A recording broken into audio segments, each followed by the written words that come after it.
د اوکراین د کړکېچ د پای ته رسولو لپاره د امریکا له لوري وړاندې شوی 28 مادهیز د سولې پلان اوس 19 مادهیز چوکاټ ته راکم شوی دی چې د امریکا او اوکراین ترمنځ د تېرې اونۍ د سویس په خبرو کې پرې هوکړه شوې ده.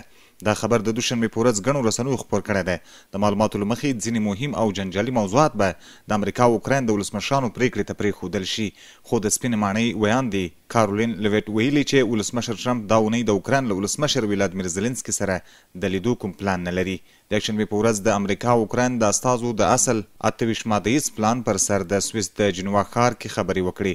وروسته سپینې ماڼۍ یوه ګډه اعلامیه خپره کړه چې له مخې یې دواړو لوریو د سولې د هوکړې لپاره یو نوی ساده او اصلاح شوی چوکاټ ترتیب کړی. د واشنګټن پوسټ د راپور له مخې ډېر جنجالي موضوعات اصلاح شوي دي. که څه هم دا نوې مسوده اوکراین ته په بشپړ ډول د منلو وړ نه ده، خو د غور وړ بلل شوې.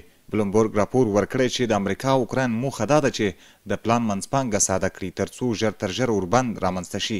یو اوکرایني چارواکي ویلي د اوکراین د ناټو غړیتوب احتمال لا هم رد شوی نه دی او ښایي دا هم د امنیتي ضمانتونو په موادو کې شامل شي. تر دې مخکې امریکایي رسنیو د پلان په اړه راپورونه خپاره کړي وو چې له مخې یې ډیری موارد اوکراین رد کړي وو او اروپایي هیوادونو باور درلود چې پلان د روسیې پر ګټه تمامیږي.